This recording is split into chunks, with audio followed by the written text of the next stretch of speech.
bill is people supposed to wait help till sick it's people. right. Why don't we have a bill that helps healthy people? Because it's not. It doesn't Nothing make somebody money. Nothing in this bill pertains to life. Nothing in this bill says, you know what? If you decide to go to the store, we'll give you 3 apples a day for free, and the government will subsidize you with a better. We'll give you a credit card to allow you to eat vegetables. Vegetables are half price. That's what you're saying. You have to find a way to make money. I guess that's what healthcare is. If we make it so that the insurance companies profit, they'll get it. This is. See, well, somebody has to make money. Obviously, that's the problem. Is that what it comes down to? That's what it seems to look like. It always comes down to money and numbers. How many times have we said that on the show? Even when it comes to election, it comes down to money and numbers. But you know what? You're going to see a drastic vote. Oh, well, let me tell you, Shirley, there's a question that just came up in your chat room from 2 of your people, and I think it's a wonderful question, Shirley, and I'm going to read it to you the both way they say it. First, Max says, do you have to throw all the poor people under the bus in order to help the working class? And then Sassy said, do you have to throw the working class under the bus to help the poor? Now, you guys, wonderful. Wonderful. Now, here's my thing. It's the crabs in the barrel phenomenon. Notice how they have us thinking that it's either help the poor or the working class. So they have us thinking that we're the working people. The working people are bad. If we help the poor, they're going to take it off of my back. Right. See, notice this? And the poor feels entitled. You know, you owe me. And the poor feels entitled. So we have a bunch of things going on bad here. Because the thing is, the money, let's play like this. You think we would be able to pay for this if we weren't fighting this war in Iraq and Afghanistan? See, that's what I told you. If you didn't have those wars, this is what has been said. This was said by Martin Luther King. Come on now. This has been said over and over. When you fund these type of international excursions, it actually gets in the way of all the social programs that we need. All the money that was supposed to go for your health care went to the war. And it continues to go to the war. You know how much that war was? You wrote that man a blank check after 9/11. I told you, don't ever write these people a blank check. The Democrats, they did it too. Everybody wrote them. Everybody wrote it. So gave them a blank check. No, they did. They wrote them a blank check. But I'm telling you guys, the money, what happens has to do is they let you decide where you want to put the crumbs. But the big masses of money that really are out there, you have no control. You might have said, well, you know, we thought it was so hard here in America, we're doing no financial aid overseas. We're not going to, it's so bad here, we're going to feed the poor and give immunizations, and we won't do little incentives and provide free military support so Israel can do what they want to do in the Middle East and our other people can do and buy. See, there's a bunch of money that goes around militarily. You know, Mario, I'm gonna follow on that. I'm not agrees with you. Yeah, I'm not gonna take it too far back, but you know, there was this unbelievable powerful country called Russia, really called Soviet Union, where they poured all their money into their military engine, and they went broke. And the globalization of their might was it was the most important thing. Now, I'm not saying that we're doing all that, but if you look at the spending that we do, and we shared this on the show, I think with Morning Coffee, Mario and I did. Right. I said, look at where the money is spent. Now, just stop there. Forget anything else and go look at the chart. It was actually available at USA Today. And I said, so when you sit back and see the amount of money, we're talking about several hundred, trillion dollars. Trillion with a T. So the part that I'm trying to get at is, I said, it's really the knowledge and education of knowing where your predominance of money flows, and that vehicle of support comes from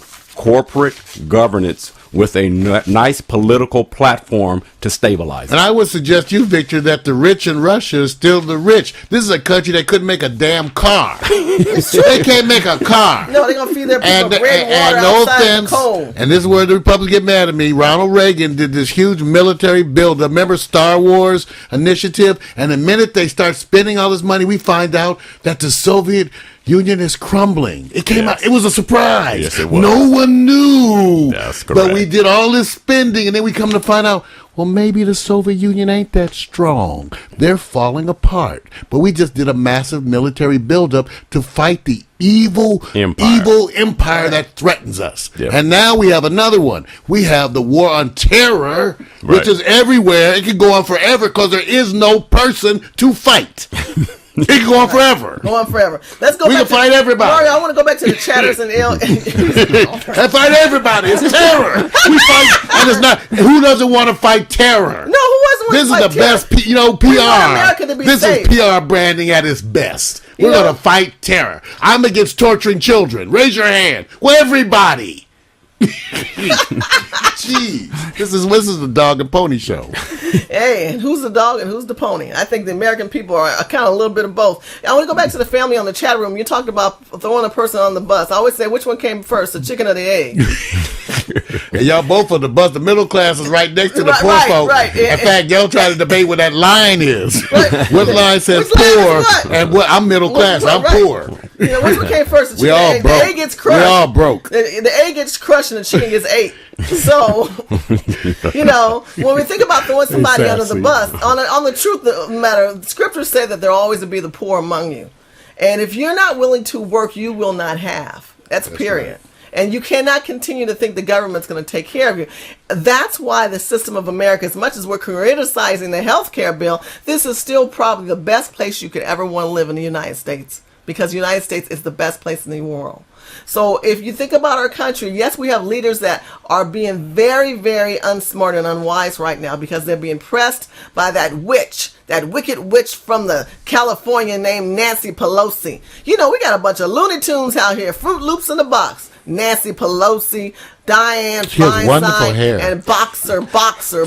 She has wonderful outfits. Writing bad checks and nobody's going after her. Fiscal responsibility not being brought back on the table. That's the problem. Fiscal responsibility starts with you, America. So when you sit in the chat line saying, let's save the world, save yourself. Go take a bath. You stink. Your mama might go open your legs and clean it real good. Brush your teeth. Put some deodorant on. Get out and get a job instead of saying, well, I'm broke and poor. Well, stand in line. Go talk to your neighbor. We've had that show in the past where I gave you the top 10 things that you can do, such as you don't got to go to Starbucks. Start going to the 99-cent store and coffee shops. You know what you can do is start living with family members. Drink water. You don't need coffee. Remember I said eating good is eating cheap. It's the money we spend is for the stuff that ain't good for us, right? And we got to have sodas. We got to drink a bunch of sodas. We need all this fast food. But why don't they have a bill that prevents bad health and bad lifestyle? Why isn't that instilled in this bill? I don't know. Why are they covering the healthcare? The healthcare book is saying we're going to pay for a gym membership. We're going to provide vegetables at half price. We're going to get you so you can go to a therapy. Are taking them. People need therapy after losing their homes and being unemployed. That's why they're driving planes into a building. There's something That's here a health issue. And we have to stop thinking one-dimensional. Now, I'm not going to try to tell people to go to a place where they're not comfortable, but you know what? And I'm saying this. It may not happen right now, maybe 10, 15, 20 years down the road. We have to stop making people think by our words it's only a one-dimensional existence, meaning you have to go get a job. Sometimes it's good to start training in our society that you can go build your own company to create jobs. So I'm not saying that that's going to solve it right now. It's just that I know I came up in a world where only thing that said you will make it is if you go work for someone else. Right. And I say this all the time, and everybody's not going to agree with me. I said, why isn't that taught that you can go and develop, create jobs, be more empowerment? I understand that. So I'm saying there was a saying, the reason that saying is put in place because government wants to control. You remember, when you grow up as a child, you're put into a school system that there's someone controlling you. Then you go and you get that higher position, someone's controlling you. Mm-hmm. Then after that, either you're going to be a controller that's still going to be controlled, meaning that you have a boss, and that boss always has a boss, and that boss always has a boss. Right. So it's another form of control. How dare you think outside the box and be an entrepreneur? How dare you think and say to yourself, you know what, I'm going to go out there and I'm going to raise and have my own money and start my own business.